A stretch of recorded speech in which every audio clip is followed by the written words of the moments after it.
So welcome to Introduction to Chemistry Lab this session. In this session we are discussing different apparatus used in the chemistry lab and we will see its applications for various purposes. So this is the burette which will start with the 0 and it will ends at the 25 ml. So this is a 25 ml capacity burette and it is a auto stop.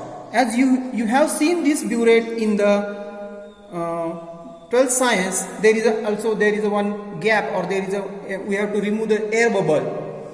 But this is a automatic burette, or we can just only turn on. We can use this burette. So this is a burette for the titration purpose. There is again another burette which will have capacity of 25 ml, and there is a different. Only the stopper is different. Again, there is also another burette of 50 ml, which indicates here is a 50 and it starts from 0. Why it is in the decreasing order, or we can say start from 0 at the top and ends at 50, because the solution is coming from the burette at the conical flask. So this is regarding the burette. So burettes are having different volumes like 25 ml, 50 ml, etc. Now let us see the pipette. So these are the pipettes, or this is the 25 ml pipette which indicates its volume, and there is again another one marking. Let us see, there is a one marking, white mark, which indicates the capacity of this pipette. So it can be used for the sucking the different solutions by using the air bulb.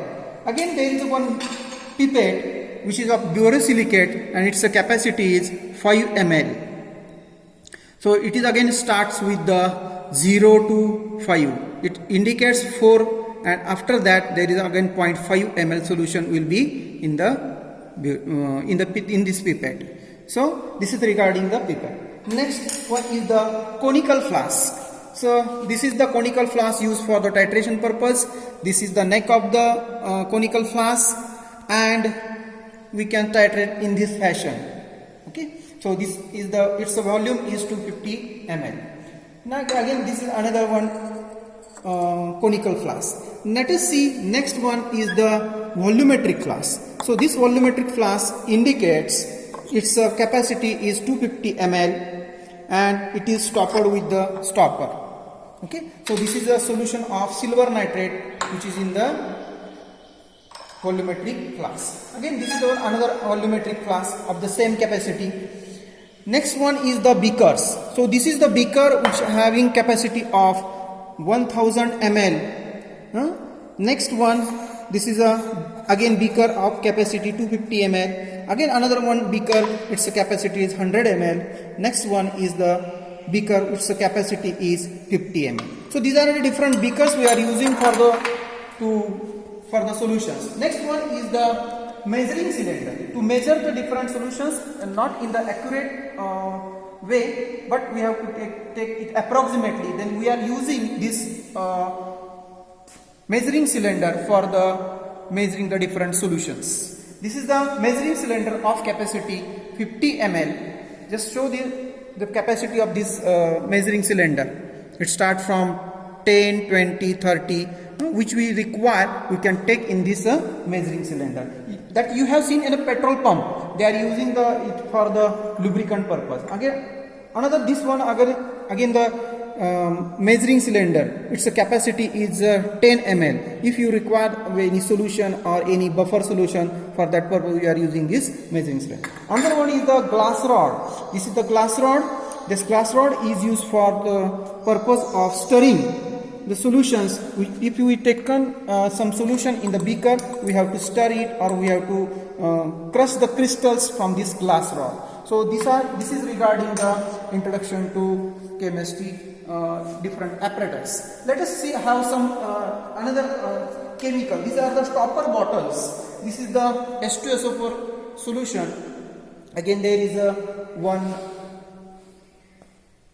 stand which is called as a test tube stand. There is again one brush which is used for the washing purpose. This is again another one is a volumetric flask of 1000 ml of borosilicates. It is of silver nitrate solution.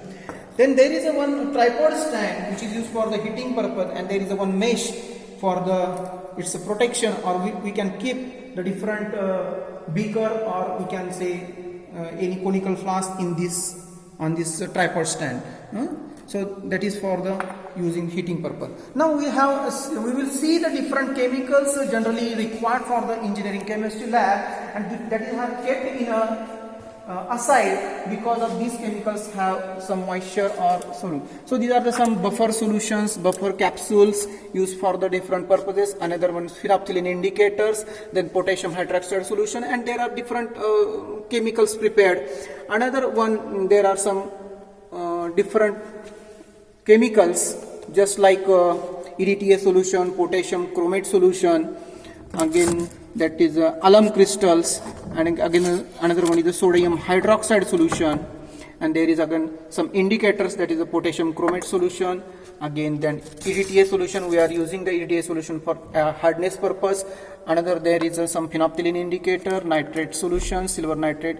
Again there is a silver nitrate solution, okay, that can be used for the chloride purpose. So where there are various different solutions, or we can say various applications. Here is some ammonium solution required for the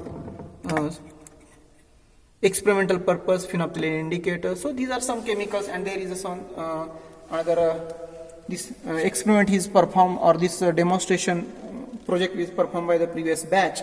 So this is regarding the chemistry lab. So I think we will understood the chemistry lab.